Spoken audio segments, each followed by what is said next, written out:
Chapter 18. An Old Friend. Until very recently, life had been a blast for Hypnos, Demon of Sleep. In fact, several lives had been a blast, as he was now enjoying his 29th incarnation. Blessed as all demons were with the ability to dissemble into any shape at will, for the past 2,000 years the Demon of Sleep had enjoyed the making history and money as some of the world's most notorious characters. Emperor Nero, Genghis Khan, Napoleon, Rasputin, Al Capone. Hypnos had been them all dying when he'd had enough and reincarnating as a new guise. With the Zodiac Council unaware that he was still alive, Hypnos was free from the sacred code and able to do as he pleased. Life was a game, and Hypnos was the winner. Nothing mattered to Hypnos more than winning. The moment his father, Erebus, had robbed him of his destiny as king of the demons, Hypnos had become obsessed with beating Thanatos. The deal with Zeus had made his yellow, bloodshot eyes dance with vengeful glee. Indeed, his victory over his brother had excited Hypnos so much that he hadn't been able to sleep for 2,000 years. It didn't matter. His insomnia gave him a buzz, a manic energy, a hyper edge that hadn't wiped the smile from his face in 2 millennia. But winning is dangerously addictive. Once Thanatos was defeated, Hypnos discovered that he needed to find more and more bigger victories. He tried disassembling into sportsmen, but his demon strength gave him such an advantage it was pointless. Winning was only fun when it was unexpected. And that's how Hypnos discovered gambling. Now the thrill of all the unpredictable win could be his every day. Or could it? That was the buzz. There was nothing Hypnos wouldn't bet on. Horse races, roulette wheels, which raindrop would reach the window ledge first. The losses made the wins that much sweeter, and he could afford both. In his current guise as Richard M. Trumpington, his online gambling business, One Born, provided yet another way for Hypnos to cheat mortals out of their money, torturing them with dreams of big wins and making their worst nightmares come true when they lost everything. Nothing gave him greater pleasure. Hypnos had everything just the way he wanted it. The Demon of Sleep was having the time of his lives. Or at least he was until yesterday. He never normally paid much attention to the Daily Argos, having no interest in the immortal losers featured within. But yesterday's front page had filled him with a fear he hadn't known in 29 lifetimes. Zeus had lied. Thanatos was alive, and Hypnos knew that his twin would be coming straight for him. Most things were a joke to the psychotic demon. The thought of being killed by his brother was not. Hypnos immediately hired the best security guards money could buy and gave every single one strict instructions not to let anyone in. It didn't matter if someone claimed to be his long-lost son or his dying mother. Only Richard M. Trumpington was allowed in his Scottish mansion. So the guards thought of nothing, allowing Richard M. Trumpington through the massive gates early the next morning. His butler happily opened the door to allow Richard M. Trumpington into the house, while Trent, his personal bodyguard, gladly unlocked the door to the office when Mr. Trumpington said he'd forgotten his key. Had they all checked with one another, they would have realised that Richard M. Trumpington had never left his office in the first place. But by the time Thanatos had tricked them all and was standing in Hypnos' office, it was far too late. "Hello, brother," said Thanatos eventually, after an eternal silence, while each twin tried to read the other. Beneath his laughing stare, Hypnos was frantically calculating how to stay alive. "Hi yourself," he said at last. "You're looking well." "How kind," said Thanatos coldly. 2,000 years imprisoned beneath the earth doesn't do a lot for one's social life, but it certainly restricts poor lifestyle choices. But we have more important matters to discuss. May I?" Thanatos pulled a tacky golden chair back from the desk and sat on the edge of the seat. He surveyed the opulent room with a sneer. "They say that money can't buy you taste," he said. "How kind of you to prove them right." "They say you're dead," grinned Hypnos. "How inconvenient of you to prove them wrong." The two brothers stared intensely at each other. "So, how are you?" Hypnos inquired. "Can't complain," said Thanatos, "although perhaps I can. It's not every day you are betrayed by your own twin brother." "Yeah, about that," smiled Hypnos cheekily.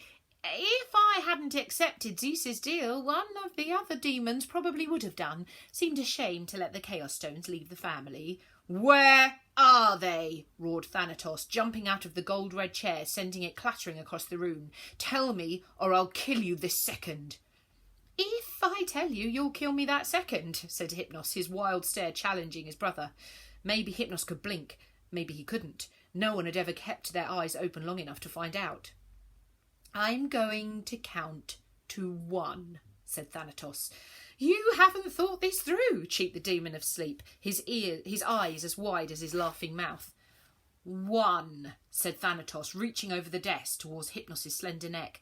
"I was always faster," cackled Hypnos, deftly dodging the hand by taking flight with his winged head. "Catch me if you can." Thanatos lunged repeatedly over the desk, trying to grab his brother, who taunted him by flying away with split-second timing. "Too slow," laughed Hypnos. "You've lost your—" The remaining words were knocked out of Hypnos' smug face as Thanatos landed a colossal punch on his cheek.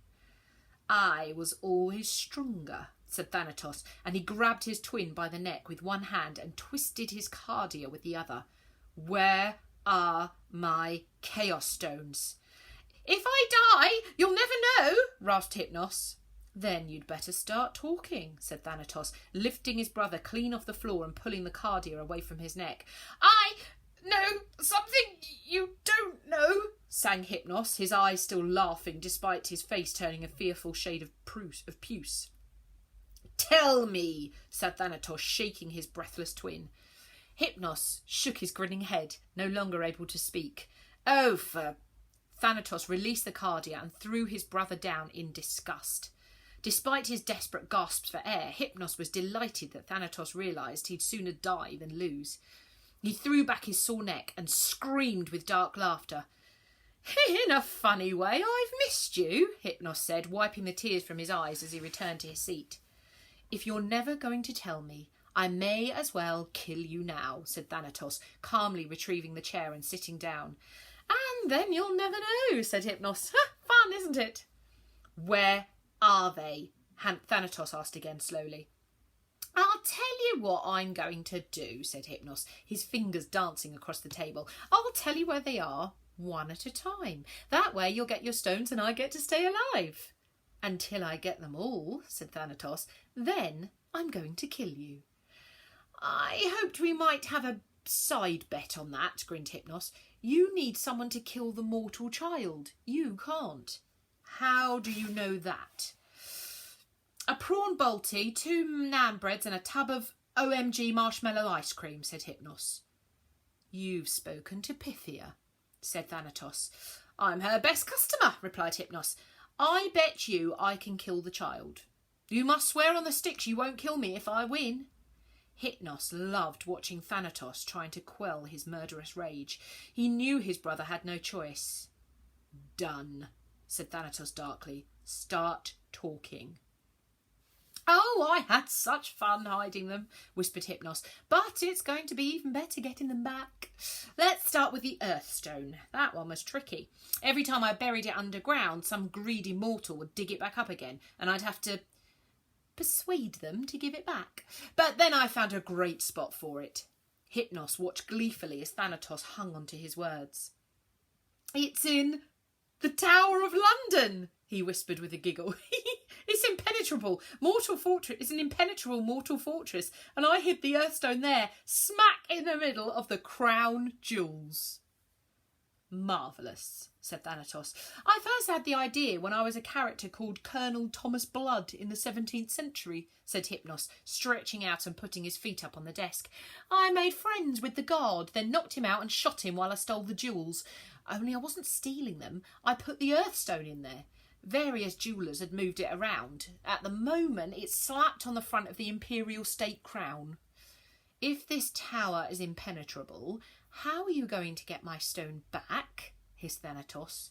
Your timing is impeccable, brother, squealed Hypnos. I have had a golden opportunity this very week. Once a year, the crown is worn by the Queen. She's an important mortal. The other mortals like to print on things. And she will have it in her palace in a few days. It'll be like stealing a hot water bottle from a granny. Then go and fetch it, said Thanatos. First, I'll kill the child, said Hypnos, flying over to a safe concealed behind the Mona Lisa on his wall. That shouldn't be too hard. Then I'll get your stone. I will be at our old home in the underworld, the Cave of Sleep and Death, said Thanatos. Until my stones are returned, I'll be keeping a low profile. Meet me there with my Earthstone. Don't fail me. What fun! Squealed Hypnos, pulling his ivory trumpet out of the safe and kissing it. Come on, baby, we've got work to do. I'll take my private jet. The boy will be resting in peace in no time. He'd better be, said Thanatos. Have a nice day, sir, said Trent the bodyguard, as Thanatos swept past him, disguised once again as Richard M. Trumpington. Richard M. Have a nice day, sir, said Trent again, as a second Richard M. Trumpington raced out of the office looking exactly like the first. Trent removed his shades and wiped his eyes. He'd been guarding the office all night. Clearly he needed a coffee. He closed the door on the empty room. Or at least it appeared to be empty. In his paranoia about who might enter his office, Hypnos hadn't given a thought to what might already be inside it.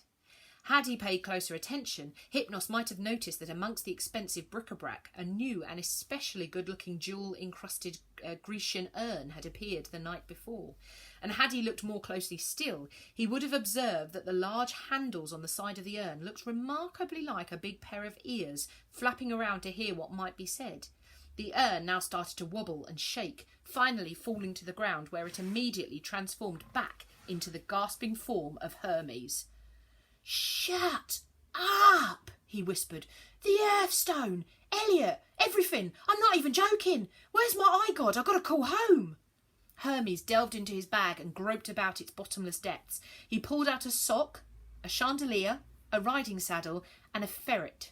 But with each desperate gasp, he couldn't find his phone. "No, mate, anti-Bosch," he hissed. The messenger god recalled his hasty departure from the cowshed. He'd left his eye god on the hay bale. He had no way of contacting the gods, but he needed to warn Elliot right now. Hermes ran to the door to escape the tacky horror of Hypnos's office before transforming into the guise of Richard M. Trumpington. "Have a nice day, sir," said Trent to the third identical man to walk out of the room. He rubbed his eyes again. He didn't need a coffee. He needed a doctor. Back on the lowway, Hermes revved his motorbike as hard as it would go. He dodged in and out of traffic, jumping over the occasional cyclist as he careered back towards home farm at the opposite end of the country. "Come on, babe," he urged the bike. "Let's go." He revved the engine again, but was shocked when it started to decelerate instead. "What? Seriously?" he said as he came to a shuddering halt in a lay-by. "Vehicle registration B05H. Owner, Hermes. Category, Olympian," boomed the nearest loudspeaker. "Libra calculates that this is your third speeding infringement. Your vehicle has been disabled. It's only fair." "You're joking," shouted Hermes, and he kicked his bike in frustration. "I'm hundreds of miles away. It'll take me... Oh." He delved into his bag and pulled out a pair of winged trainers, which he swapped with the winged biker boots he'd been wearing. "Looks like I'm going old school," he said as he fluttered into the air. "I hope I've still got it." And with a whoosh, Hermes took off, flying back to home farm and Elliot's endangered life.